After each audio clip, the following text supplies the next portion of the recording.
લોકશાહીના અધિકાર સ્વરૂપ, સંવિધાનિક અધિકાર સ્વરૂપ એક રાષ્ટ્રીય પાર્ટીના નાતે અને એક સામાન્ય જનના નાતે અમે જે તે સક્ષમ અધિકારી પાસે એક જ દલીલ કરતા રહ્યા કે એનું રિકાઉન્ટિંગ આપો. વૈચારિક રીતે એવી વિચારધારાના બે વ્યક્તિઓ દ્વારા ખાસ કરીને આમ આદમી પાર્ટીનું કાસર કાઢવા માટેનું પ્રયત્નો તેઓ કરવામાં આવ્યા.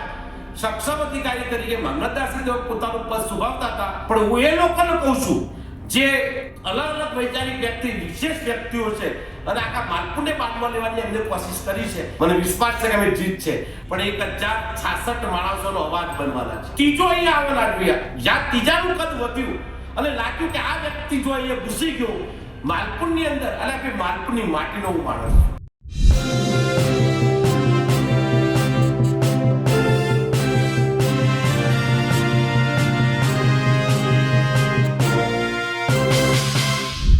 આમ તો સ્થાનિક સ્વરાજની ચૂંટણી પરિણામો આવી ગયા છે, પણ કેટલીક જગ્યાએ હવે ફરિયાદો થઈ રહી છે. આવી જ ઘટના અરવલ્લીમાં બની છે.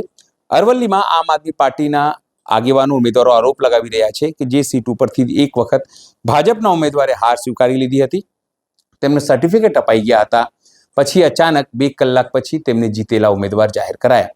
આ મુદ્દે આમ આદમી પાર્ટીએ વિરોધ નોંધાવ્યો. આમ આદમી પાર્ટી રિકાઉન્ટિંગ માંગી, પણ સ્થાનિક કક્ષાએ આવી કોઈ પણ વાત માનવામાં આવી નહીં. એના માટે તેઓ હવે એને મુદ્દો બનાવી રહ્યા છે અને આગામી દિવસોમાં આને લઈને મોટું આંદોલન કરવાની ચીમકી આપી રહ્યા છે. નમસ્કાર, હું છું ચિંતામણી પુત્ર અનિલ પટેલ. સ્વાગત છે આપનું અમારા કાર્યક્રમમાં. આવો સાંભળીએ આમ આદમી પાર્ટીના અરવલ્લીના સ્થાનિક નેતાઓ શું કહી રહ્યા છે. નમસ્કાર મિત્રો, ગઈકાલે જે લોકશાહીની નિર્મમ હત્યાના સ્વરમાં સમાન ગણી શકાય એવી ઘટના ક્યાંક ને ક્યાંક માલપુર તાલુકાની ઉભરાણ તાલુકા પંચાયત સીટ 15 પર થવા પામી છે. ખાસ કરીને ઉભરાણ તાલુકા પંચાયતનું જે પરિણામ છે, જેની અંદર આમ આદમી પાર્ટીના ઉમેદવારની જીત થઈ, ભાજપના ઉમેદવાર દ્વારા એને અભિનંદન આપી અને એમની ઘર ગયા. લગભગ 2 કલાક પછી જાણવા મળ્યું કે આ સીટની અંદર આમ આદમી પાર્ટીની નહીં પણ ક્યાંક ને ક્યાંક ભાજપના ઉમેદવારની જીત થઈ છે. અમે ખૂબ વિરોધ કર્યો કે ભાઈ આ શક્ય જ નથી. જેને હાર સ્વીકારી છે વન પેપર અને બીજેપીના ઉમેદવારના કેન્ડિડેટના જે એજન્ટ હતા એમના દ્વારા એમના સસ્તા અક્ષરે લખેલો લેટર પણ મારી પાસે છે. મેં આ બાબતે આરઓસીને રજૂઆત કરી, મામલતદારશ્રીને રજૂઆત કરી, માન્ય કલેક્ટરશ્રીને રજૂઆત કરી અને એમને આશ્વાસ કર્યા કે તમને અમે ન્યાય આપવાની કોશિશ કરીશું. અમે માત્ર લોકશાહીના અધિકાર સ્વરૂપ, સંવિધાનિક અધિકાર સ્વરૂપ એક રાષ્ટ્રીય પાર્ટીના નાતે અને એક સામાન્ય જનના નાતે અમે જે તે સક્ષમ અધિકારી પાસે એક જ દલીલ કરતા રહ્યા કે એનું રિકાઉન્ટિંગ આપો. જો રંબોડા તાલુકા પંચાયતનું પરિણામનું રિકાઉન્ટિંગ થતું હોય તો શા માટે ઉભરાણ તાલુકા પંચાયતનું રિકાઉન્ટિંગ ન થયું? આપના માધ્યમથી ખાસ જણાવું છું કે બે વ્યક્તિ વિશેષ જે વિચારતા વૈચારિક રીતે અલગ છે, બિલકુલ અલગ છે, દિવસ રાત છે, વૈચારિક રીતે એવી વિચારધારાના બે વ્યક્તિઓ દ્વારા ખાસ કરીને આમ આદમી પાર્ટીનું કાસર કાઢવા માટેનું પ્રયત્નો તેઓ કરવામાં આવ્યા. સક્ષમ અધિકારી તરીકે મામલતદારશ્રી તેઓ પોતાનું પદ શુભાવતા હતા, જ્યાં સુધી અમે ધરણા કર્યા 2.5 કલાક સુધી પોતાના આસન પરથી તે અદ્રશ્ય થઈ ગયા. અમે દલીલો કરતા રહ્યા, બૂમો પાડતા રહ્યા, પાણી માંગતા રહ્યા, ન્યાય માંગતા રહ્યા, પણ ત્યાં કોઈ જગ્યાએ અમને જે તે આરો અથવા તો મામલતદારશ્રી મળતા નથી.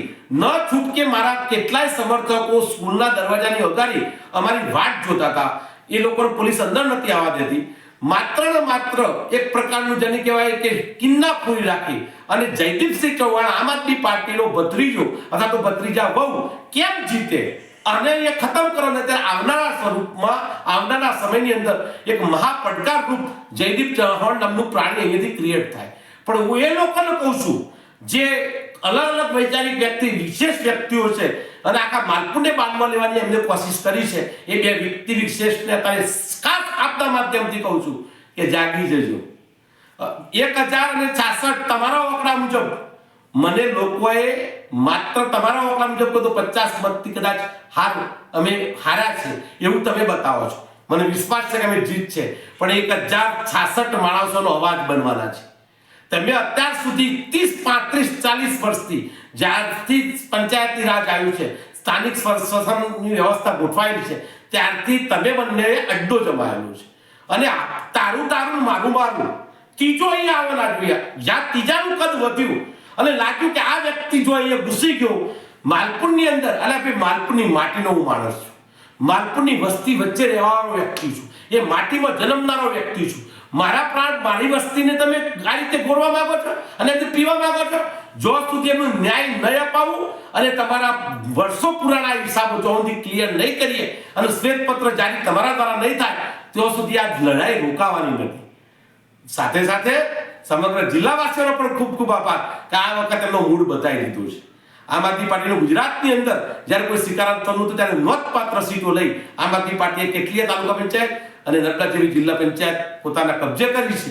ત્યારે આપના માધ્યમથી હું લોકોને કહું છું, ખાસ કરીને અરવલ્લી માલપુરની જનતાને કહું છું કે તમારા માટે લડતા હતા, લડીશું અને કદાચ મોતને પણ વાલું કરવાનું હશે તો કરું છું. ધન્યવાદ. ભારત માતા કી જય. જય જય ગરવી.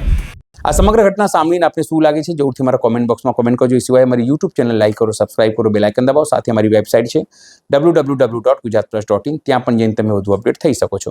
અત્યારે માટે બસ આટલું જ. નમસ્કાર.